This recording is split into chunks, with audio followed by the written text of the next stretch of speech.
Assalamualaikum warahmatullahi wabarakatuh. Alhamdulillah, nahmaduhu wa nasta'inuhu wa nastaghfiruh wa na'udzu billahi min shururi anfusina wa min sayyiati a'malina. May yahdihillahu fala mudilla lahu wa may yudlil fala hadiya lahu. Asyhadu an la ilaha illallah wahdahu la syarika lahu. Asyhadu anna Muhammadan abduhu wa rasuluh alladzi la nabiyya ba'dahu. Allah Ta'ala fi kitabihil karim, a'udzu billahi minasyaitonir rajim. Ya ayyuhalladzina amanu taqullaha haqqa tuqatih wa la tamutunna illa wa antum muslimun.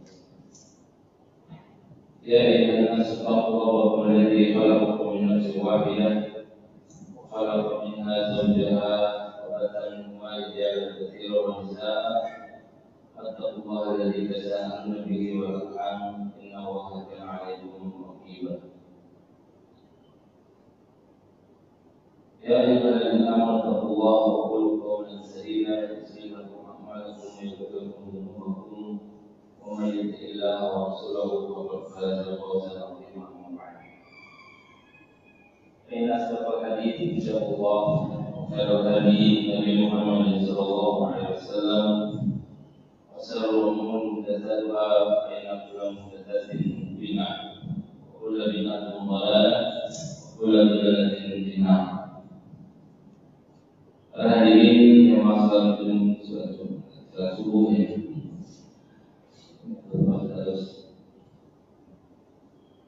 Alhamdulillah kita mengucapkan syukur kepada Allah Subhanahu wa Ta'ala. Pada subuh pagi ini Allah memberikan kesempatan kepada kita yang bisa jadi tidak memberikan kesempatan kepada orang lain, di mana kita bersyukur kepada Allah telah diberi waktu untuk hidup kembali, sebagaimana doa yang kita anjurkan ketika kita menuju atau bangun tidur, yaitu alhamdulillahilladzi ahyana ba'da ma amatana wa ilaihi nusyur. Alhamdulillahilladzi, segala puji bagi yang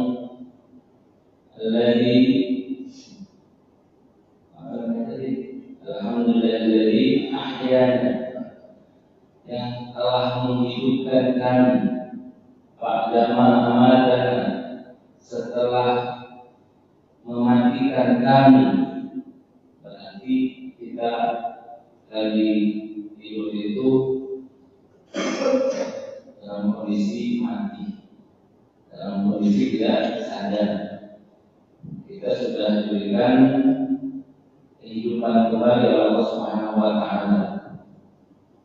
Wa ilaihi nusyur, dan kepada Allah lah nanti jika seandainya kita tidak dibangkitkan lagi, tidak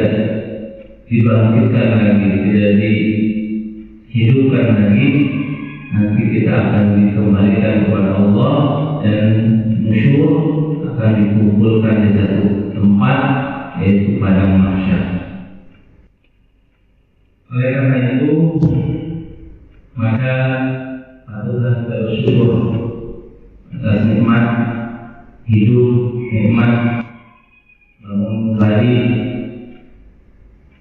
Kita diberikan oleh Allah Subhanahu wa Ta'ala kesempatan lagi untuk yang paling utama kita bertaubat kepada Allah, kita istighfar kepada Allah, kita minta ampun terhadap apa yang telah kita lakukan. Begitu juga kita bertaubat kepada Allah, istighfar kepada Allah tentang apa yang akan kita lakukan.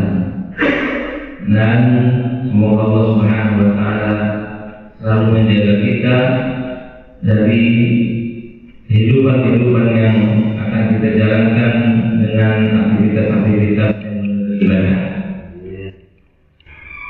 Para hadirin jemaah Rasul yang Allah Subhanahu wa Ta'ala, bagaimana yang sudah biasa saya lakukan, kita akan membahas satu hadis dari hadis Arba'in An-Nawawi, di mana kitab ini adalah kitab yang fenomenal sejak ditulisnya kitab ini oleh Imam An-Nawawi. Kitab ini sudah sangat banyak ulama membahasnya, ulama menerangkannya, ulama memberikan syarah, ulama mengambil faedah dari kitab ini. Oleh karena itu, tidak ada salahnya juga kita sebagai umat Nabi Muhammad SAW kita mengambil faedah dari kitab ini, dan semoga keberkahan ilmu yang telah disampaikan ini menjadi keberkahan bagi kita semua dan bagi penulis. Hadis yang ke-29, An Mu'adz bin Jabal radhiyallahu anhu, dari Mu'adz bin Jabal, semoga Allah meridai kepadanya. Qala, Mu'adz mengatakan, qultu ya Rasulullah, aku mengatakan kepada Mu'adz bin Jabal, ya Rasulullah, akhbirni bi amalin yudkhiluni al-jannah. Masyaallah. Ini adalah kebiasaan para sahabat Nabi, nanya langsung to the point. Ya Rasulullah, akhbirni, tolong kabarkan kepadaku, kasih tahu aku bi amalin, dengan satu perkara atau satu amalan yudkhilunil jannah, yang bisa memasukkan aku ke dalam surga. Jadi tidak basa-basi, ya, supaya tidak basi, langsung saja tolong sampaikan kepada aku satu amalan di mana amalan tersebut menyebabkan aku bisa masuk surga. Langsung. Wa yuba'idni anna, dan menjauhkan aku dari neraka. Siapa yang tidak ingin masuk surga? Dan siapa tidak ingin dijauhkan dirinya terhadap neraka? Para sahabat Nabi tidak mau bertele-tele, tidak mau ini itu dan sebagainya.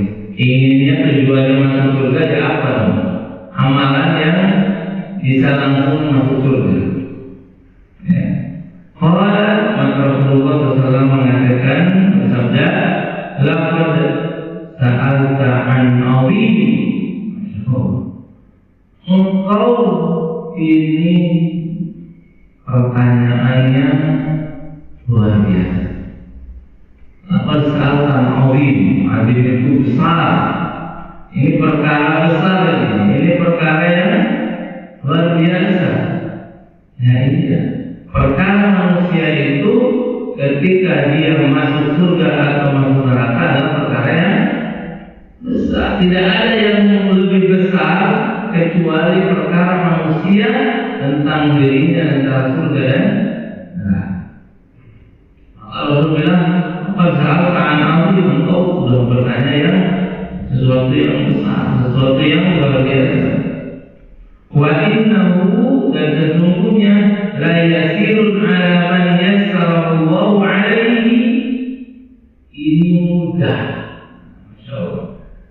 Jadi Nabi itu memberikan sebuah argumen yang kebalikannya.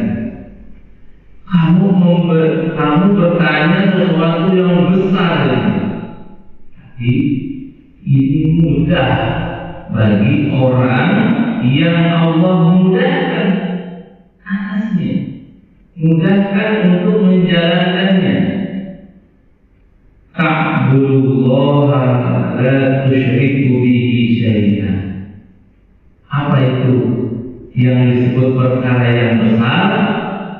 Lalu perkara yang besar ini mudah bagi orang yang Allah mudahkan. Jadi perkara yang besar itu adalah surga dan neraka. Tapi perkara itu akan mudah bagi orang yang dimudahkan oleh Allah Subhanahu wa Ta'ala.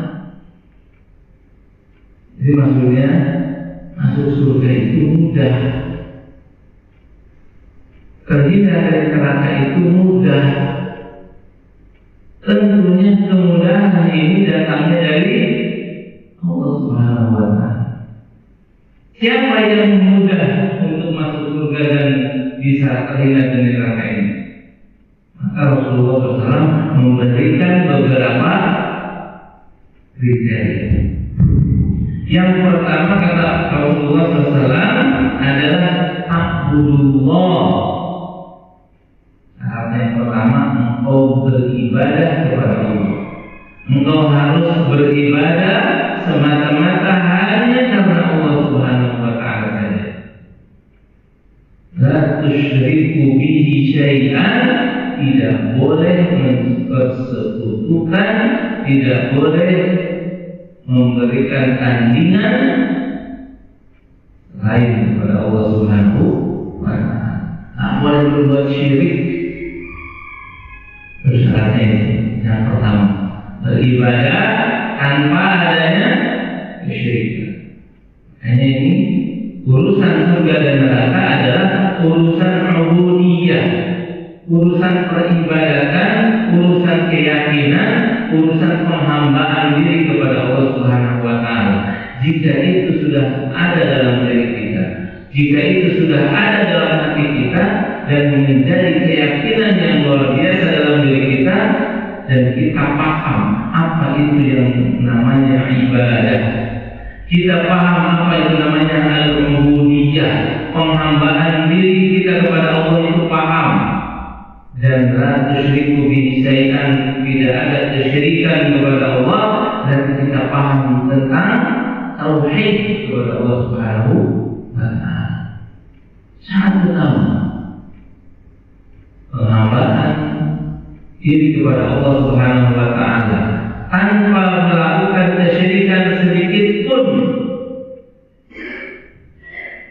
Berarti tauhid harus belajar bagaimana cara kita beribadah kepada Allah, bagaimana kita caranya tidak syirik kepada Allah. Berarti kesyirikan pun kita harus mempelajari.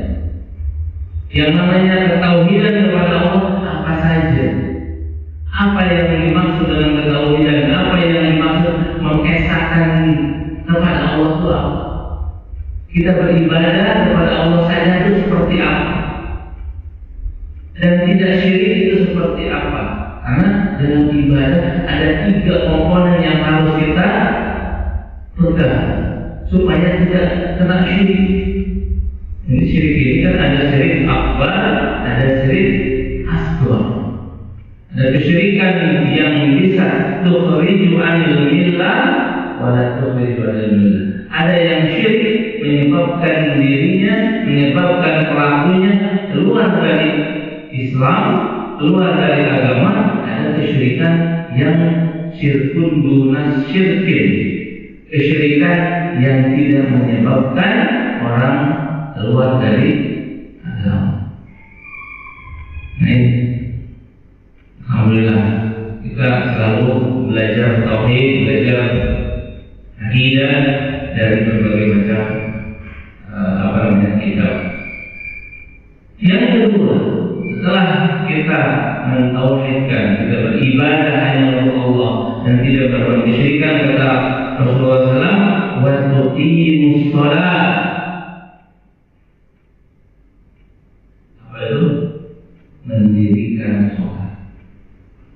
Sholat yang paling pertama yang dimaksud di sini adalah sholat al-mafruḍah, sholat fardu. Mendirikan sholat adalah syarat kedua. Mudahnya apa? Mudah, bagi yang Allah mudahkan. Jangan salah, mentauhidkan kepada Allah itu susah bagi orang yang pernah terkena subhat kesyirikan. Berat rasanya. Harus ibadah hanya kepada Allah saja.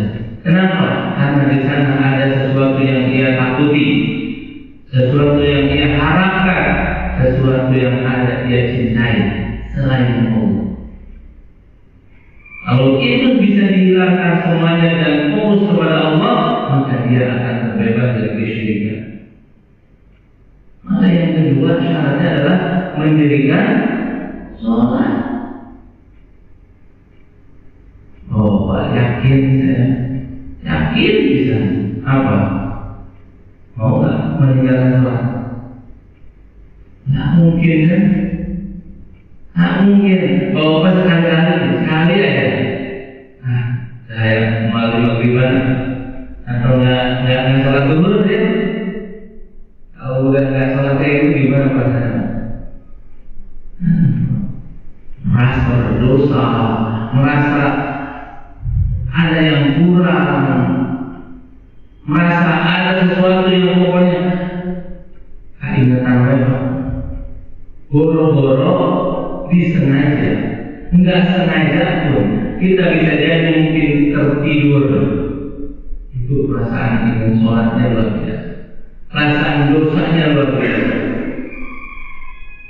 Dan kabar baiknya itu tidak diberikan kepada setiap hati orang atau setiap manusia.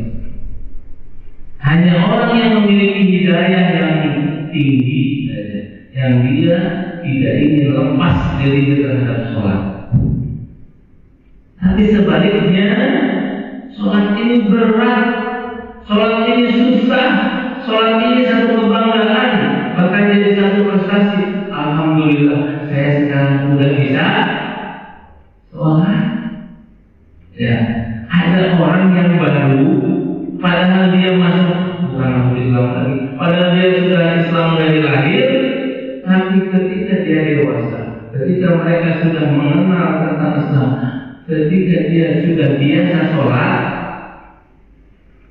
alhamdulillah sekarang sudah bisa, sudah melakukan sholat 5 waktu. Tahu apa? Sholat 5 waktu itu bukan orang baru hijrah.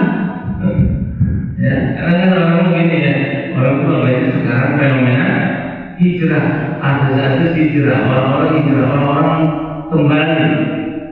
Jadi orang kembali kepada Islam, justru yang pertama dia syukuri, dia lakukan adalah alhamdulillah sekarang saya sudah bisa melakukan sholat 5 waktu. Padahal nah itu konsepnya. Ketika dia sebelum hijrah dia tidak melakukan sholat, maka pada intinya dia itu sudah melakukan kekufuran. Karena kata Rasulullah SAW dalam hadis yang lain, al-farqu bainana wa bainal kafir as-sholat. Yang membedakan antara kami, antara kita dengan orang kafir itu adalah sholat.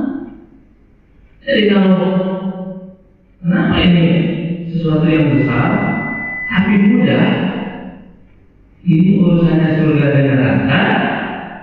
Tapi lihat, emang berapa banyak seorang muslim yang sekarang masih bisa mempertahankan dirinya untuk sholat 5 waktu.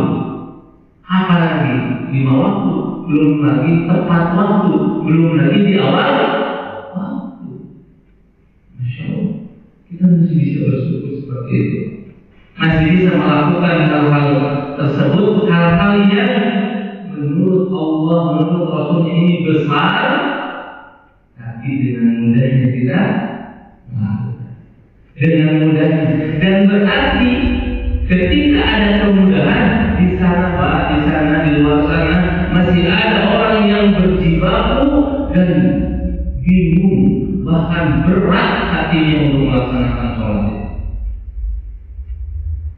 Masih bisa sholat ya, saya sibuk, saya mah ini itu dan sebagainya. Ketika kita melakukan sholat dan mudah, ketika ada panggilan azan, kita terpanggil hati kita, bersyukurlah dan pertahankan hidayah itu. Yang ketiga, nanti pembahasan sholat di hari Kamis masuk kepada sholat. Tentunya sholatnya juga sholat yang benar, bukan cuma datang terpanggil langsung ke masjid atau selalu sholat di rumah atau sholat dimanapun juga paling tidak jelas. Enggak. Sholat itu mudah, alhamdulillah panggilannya sudah ada dalam hati, lalu sholatnya tolong perbaiki. Kenapa harus diperbaiki? Karena sholat ini adalah satu-satunya interaksi antara orang hamba dengan Rabb-nya, dengan penciptanya tanpa perantara. Dan ini hanya dikhususkan untuk umatnya Nabi Muhammad SAW saja. Tahu nggak Nabi Musa umatnya ketika ingin apa? Ingin beribadah, ingin berkomunikasi dengan Allah. Yang Musa sampaikan kepada Tuhan. Jadi umatnya itu kalau mau minta tolong, minta sesuatu terhadap Allah, maka umat Nabi Musa nyampaikan dulu ke Musa. Begitu juga umatnya Nabi Isa, begitu juga umatnya Nabi Ibrahim. Nabi-nabi yang lain yang memiliki umat, mereka ketika ingin sesuatu yang dikenal umat Nabi Musa, ingin makanan dari surga, minta dulu ke Nabi Musa. Nabi Musa, ya Allah, minta. Jadi ketika interaksi itu melalui nabi-nabi mereka, maka Nabi Muhammad SAW diberikan satu-satunya ibadah yang dimana ibadah tersebut membuat seorang hamba, kita sebagai umat Nabi Muhammad, tidak harus minta tolong kepada Nabi kita dulu.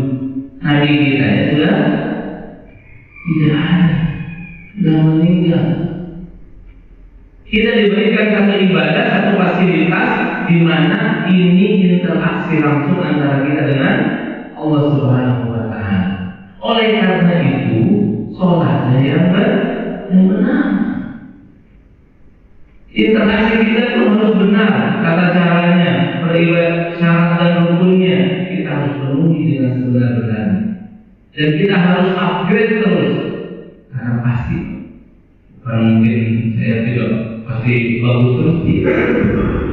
Kualitas sholat kita antara mungkin zuhur, asar, subuh, maghrib, isya dan sebagainya, itu kita akan merasakan beda-beda. Ada yang memang semangat diawali bersuci dan mulai wudu, mulai sholat itu luar biasa diperhatikan adab-adabnya. Kita memakai pakaian yang terbaik, yang bagus, yang bersih, yang suci, datang ke masjid dengan semangat.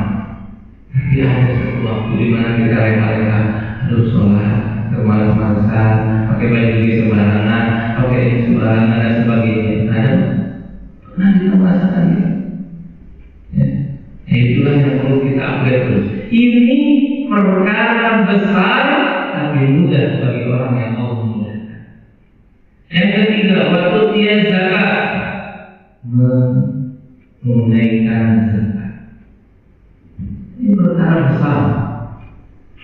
Ada tentang sholat, tentang zakat. Siapa di antara kita yang menguasai? Ini perkara besar, Pak. Yang menguasai tentang sholat belum atau seluruh belum berzakatan. Ternyata zakat ini tidak boleh kita tidak tahu. Yang namanya sholat tidak boleh tidak tahu. Yang namanya zakat tidak boleh tidak tahu kita terhadap syariat ini. Ini perkara besar, tapi mudah bagi Allah kepada orang-orang yang dimudahkan. Kenapa mudah? Berapa lama kita menghafalkan rukun Islam? Dari kecil mungkin udah hafal jipal dunia, udah hafal cangkem, hafal banget yang namanya sholat, zakat, puasa, haji, syahadat, sholat, zakat, puasa, haji. Itu Masya Allah, semuanya gampang. Ini mudah sebenarnya.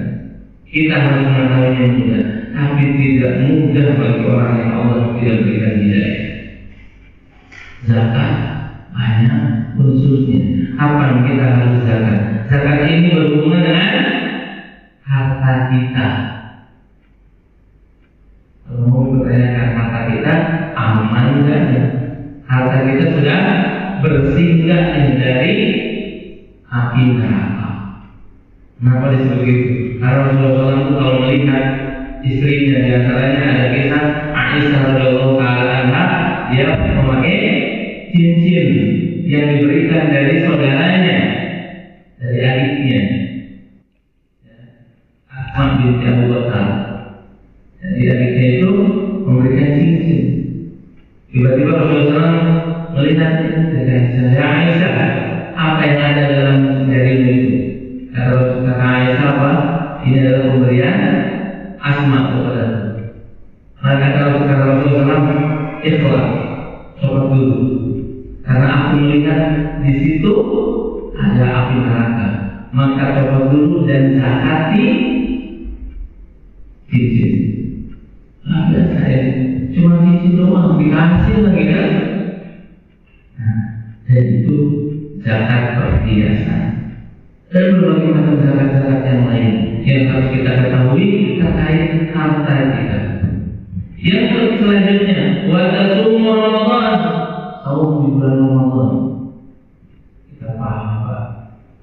Berapa banyak orang yang bergembira datangnya bulan Ramadan, tetapi mereka tidak bisa menjalankan puasa di bulan Ramadan. Wa tahujjal baita dan haji ke Baitullah. Ini sama aja menerangkan kita rukun Islam. Ya, rukun Islam ini adalah sesuatu yang azim, yang besar. Tapi yasarahullahu alaihi man yasar.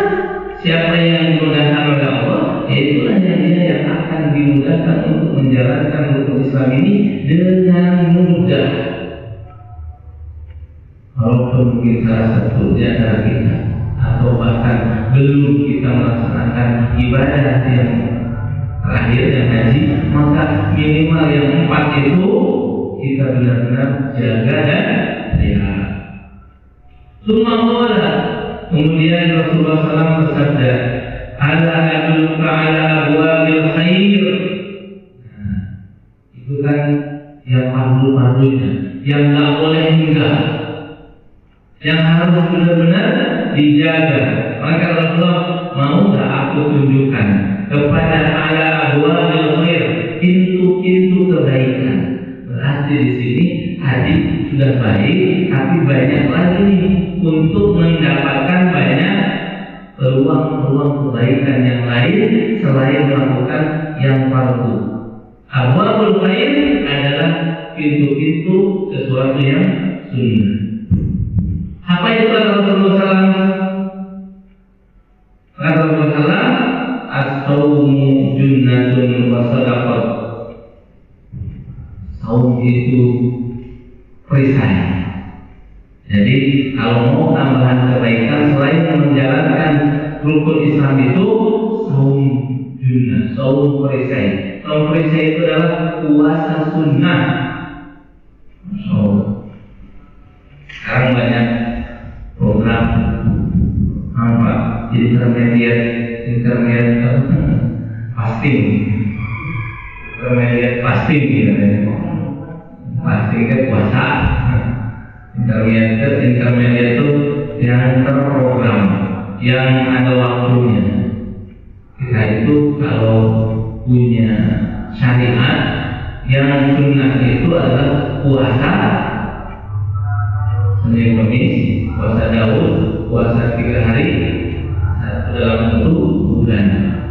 Itu banyak, intermediate itu udah banyak banget gitu sebenarnya.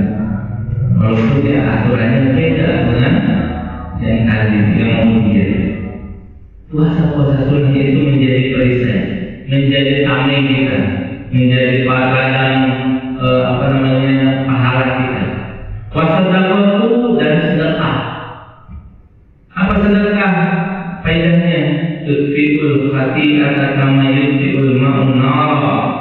Sedekah itu bisa menghilangkan kesalahan sebagaimana air ya memadamkan api. Jadi banyak puasa sunnah, banyak sedekah juga. Wa sholatul rajuli fi jawfil lail, dan sholatnya seseorang di pertengahan malam. Ya, ada yang di 1/3 malam, ada yang di 2/3 malam, ada di jauh di lain di pertengahan malam. Jadi seorang sholat, sholatnya itu tahajud, sunnah, sedekah, tahajud itu kunci kebaikan-kebaikan. Abwaabul khair. Tsumma tatajafa junubuhum anil maghadi. Kemudian kata Rasulullah, ala ukhbiruka bi ra'sil amri wa 'amudihi wa dirwati sanamihi. Nah, ini kita akan bahas nanti.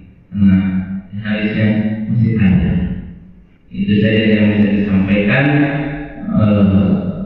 pada kesempatan ini. Rasulullah SAW menyampaikan dalam terakhirnya tadi, menyampaikan satu ayat dalam surat As-Sajdah, yaitu menyampaikan tentang pentingnya sholat malam. Menyebutkan dalam surat As-Sajdah ayat 16 sampai 17, sampai beliau mengatakan tatajafa junubuhum 'anil maghadi, yaitu mereka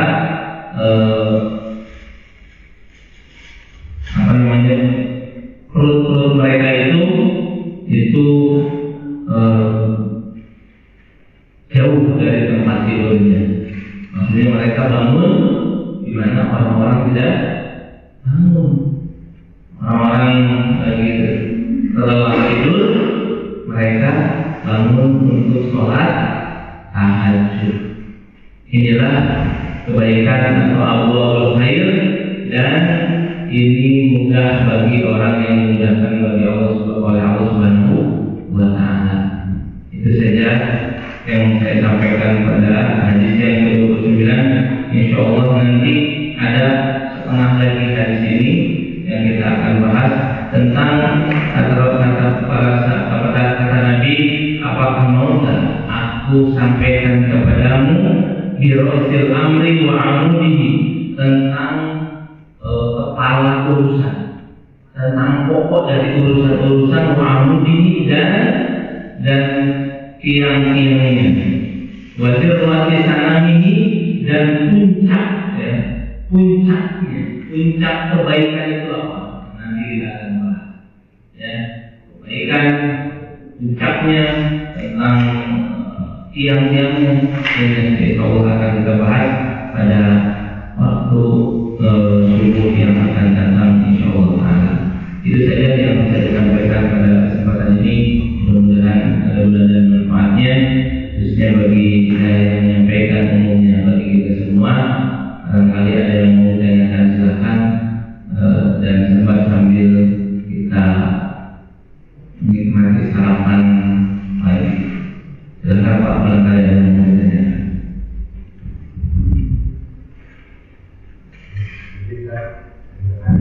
Ya.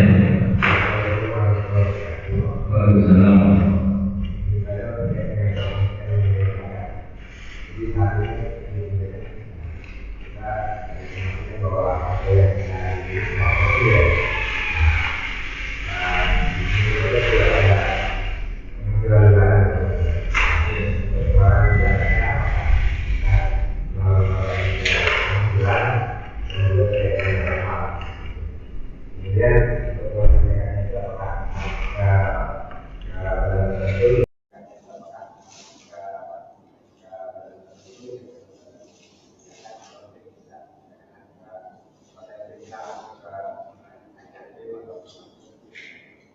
Ya. Baik Pak, terima kasih pertanyaannya. Terkait tentang pajak penghasilan. Pajak penghasilan itu sebenarnya dari zaman Nabi itu tidak ada. Zaman Nabi itu tidak ada pajak penghasilan. Ini beda. Jadi orang itu bekerja dan dia punya penghasilan.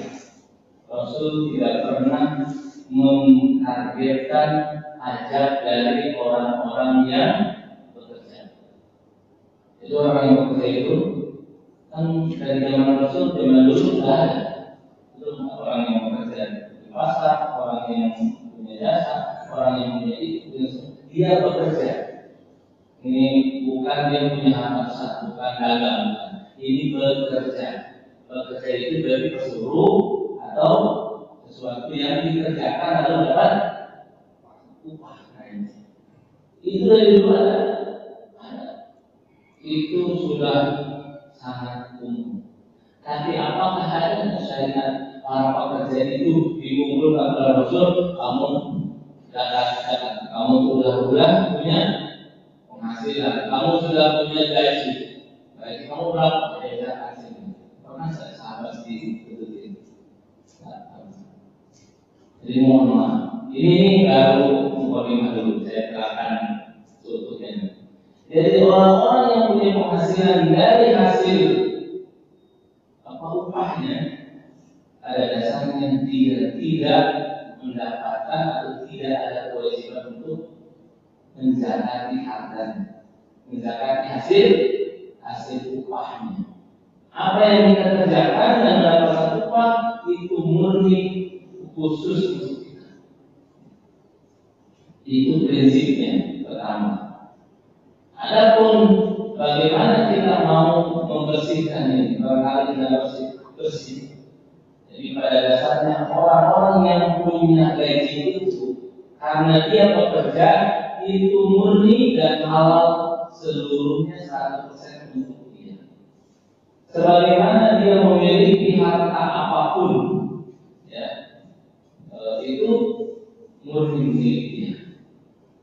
Terus bagaimana kalau kita ada sedekahnya enggak? Ada zakatnya enggak? Ada. Jika persyaratan zakatnya itu dikiaskan dengan zakat mal, zakat harta. Ya tentunya apa? Kan kita sekarang itu dulu mungkin namanya upah itu sekedarnya.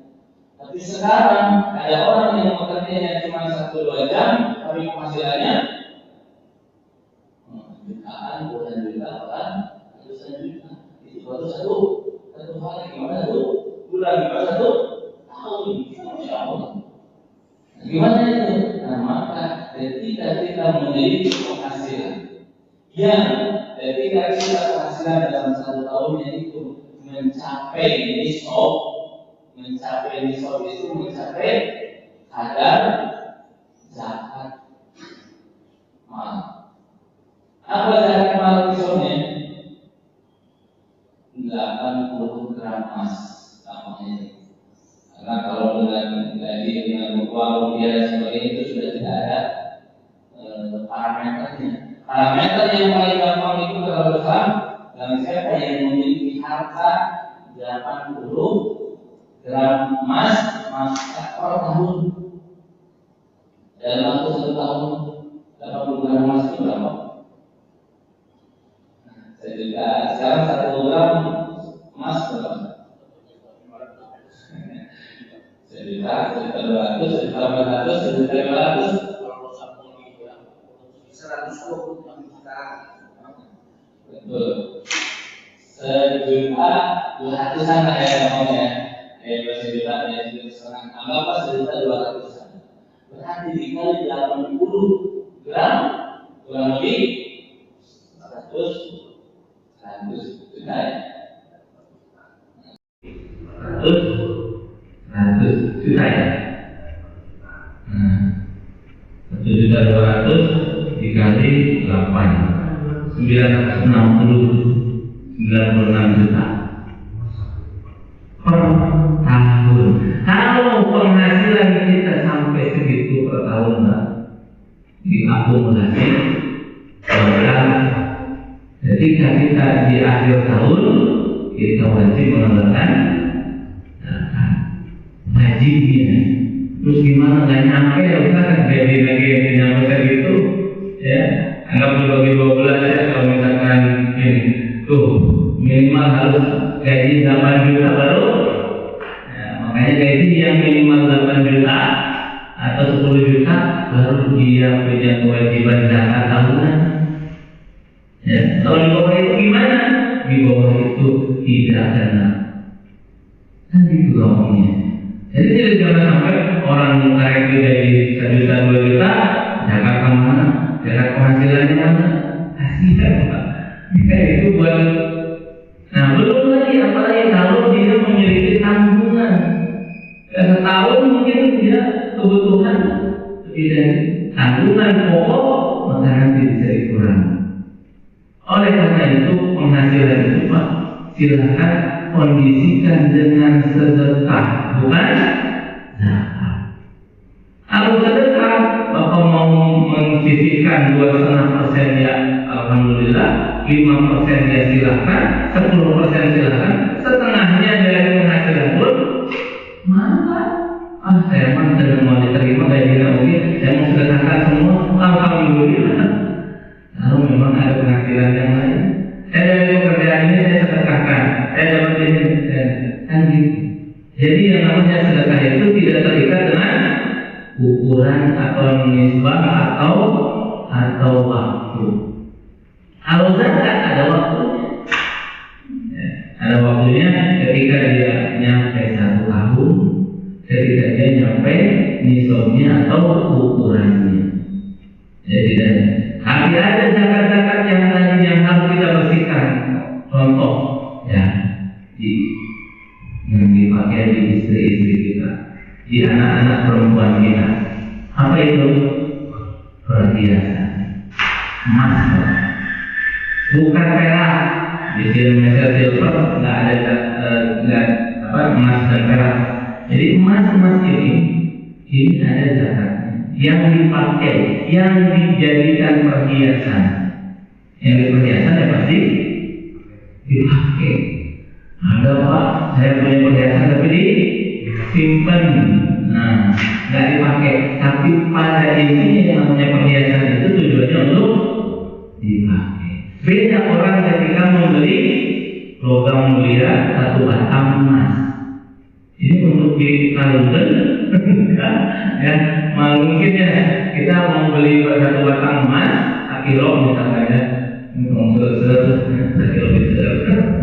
Kilo lumayan. Misalkan ada punya batang emas 1 kilo, maka dia menjadi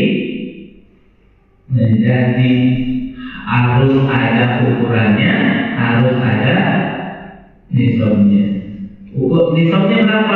Dia kalau 1 tahun dia simpan emas itu, ya, berarti kan emas 1 kilo emas M, 1,2 M gitu.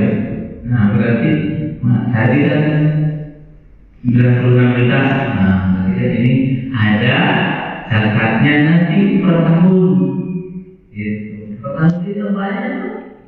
2,5%. Tuh zakatnya.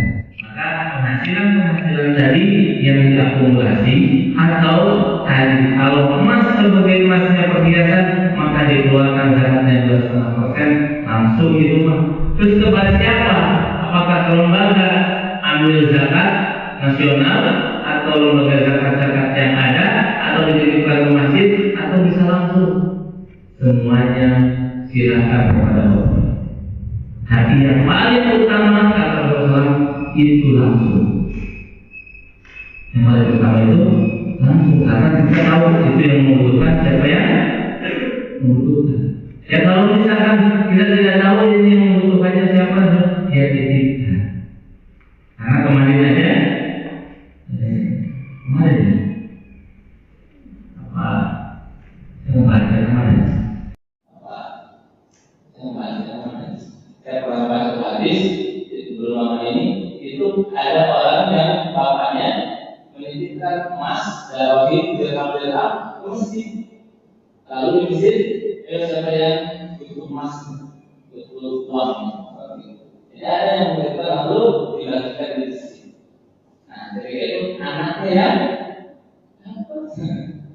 terus bagi nah, anaknya dapat, bapaknya terima. Saya itu minta kamu itu buat gambar kamu. Saya diajukan kepada Rasul. Ya Rasul, ini gimana ini saya udah sedekah di masjid sekian dirham, tapi anak saya yang mengambil.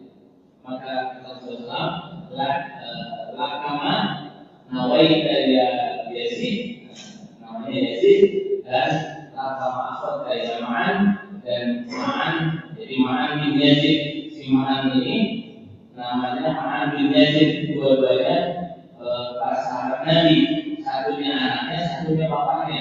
Yazid ingin sedekah, tapi tidak dimaksudnya sedekah itu kan anak di rumah ngasih kan pengennya gitu. Dia bawa ke masjid, lalu dibagikan sama petugas masjid. Nah, ternyata Ma'an ini sama orang miskin juga dikasih dulu. Nah, ketika pulang bapaknya protes, kamu ambil uang bapak yang di masjid, dan saya kira gitu. Iya, emang kenapa? Itu kan uang bapak, bukan buat kamu. Nah, ternyata kepada Rasulullah SAW, kata Rasulullah, wahai Yazid, apa yang kamu niatkan semua sudah jadi mahal. Wahai Ma'an, apa yang kamu ambil dari dirham dari uang itu, maka itulah buat kamu. Karena memang dia termasuk orang fakir, orang miskin. Nah, begitu ya. Jadi bagaimana menyalurkannya? Menyalurkannya kepada yang membutuhkan atau kepada tadi asnaf ya. Karena namanya zakat harus sesuai dengan asnaf, harus sesuai dengan penerimaannya. Nah, itulah. Ada pun mohon maaf ya, kita menyantuni anak yatim, tolong bukan dari harta zakat mal, kecuali anak yatimnya yang memang fakir, karena anak yatim itu bukan asnaf zakat. Nah, ini kepada teman-teman di sini yang memang biasa menyantuni anak yatim, itu santunlah anak yatim yang memang dia fakir, yang sudah yatim fakir. Karena di dalam asnaf zakat itu orang-orang yang menerima harta zakat mal itu tidak ada anak yatim. Anak yatim itu bukan haknya dikasih zakat, bukan. Anak yatim itu hak mereka itu apa? Diasuh oleh kita. Lebih dari zakat. Diasuh, dididik, ditanggung jawab oleh kita. Kalau di sana, kata Rasulullah, kita itu mempunyai masing-masing anak asuh dari anak yatim. Jadi bukannya bisa kali masih harap. Ya kalau di mampunya itu ya. Tapi yang paling utama itu ketika ada anak yatim, kita ambil adopsi anak yatim itu, biayai semuanya, kalau kebutuhannya. Itulah yang dimaksud kafilul yatim. Kata Rasulullah, ana wa kafilul yatim kahatain. Saya dengan orang yang menyantuni orang yang kafir. Kafir itu bertanggung jawab terhadap anak yatim seperti di sini di surga. Jadi namanya di sini, kitanya di sini. Tipis. Saya tidak di surga itu tipis, hanya beda satu lantai bahasa kita berantapangnya. Dengan Rasulullah SAW. Itu apa? Orang yang memelihara anak yatim, makannya dikasih, pakaiannya dikasih, sekolahnya tidak biayai sampai dia dewasa, dia balik. Dia balik. Kita sudah balik, bapak-bapak nggak boleh ngaku-ngaku yatim, Pak. Apalagi minta jatah. Saya kan bapak saya mesti nggak ada. Oh, sudah tanda dewasa yatimnya ya. Gitu. Semua kita yatim kalau tidak ada orang tuanya. Hati yatim itu disematkan kepada anak yang belum dewasa, belum balik, yang orang tuanya tidak ada. Itu saja mungkin ya Pak ya. Mudah-mudahan Wassalamualaikum warahmatullahi wabarakatuh. Wa akhiru da'wana alhamdulillahi rabbil alamin. Subhanallah wa bihamdihi asyhadu an la ilaha illa anta astaghfiruka wa atubu ilaik. Wassalamualaikum warahmatullahi wabarakatuh.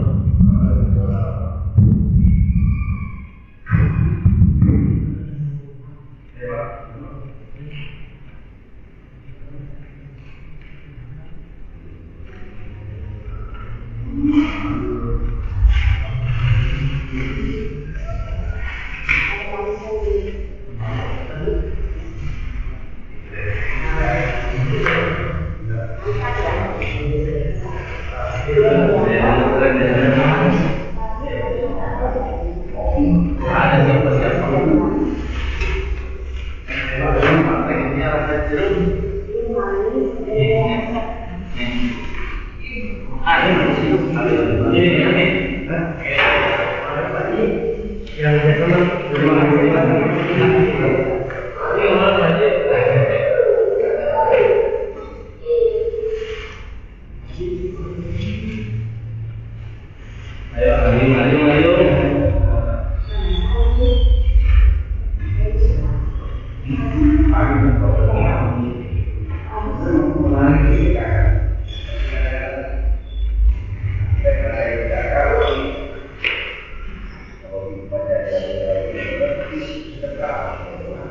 bukan kalau memang ada itu kalau dari kita di atas 95 juta tahun berarti itu ya mau beli sini kalau tahu ini karena orang itu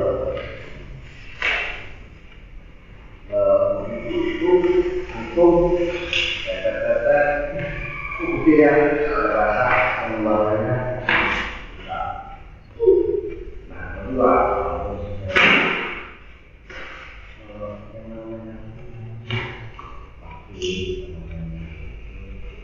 yang kita kebanyakan ini yang ada ini dan kita nanti kalau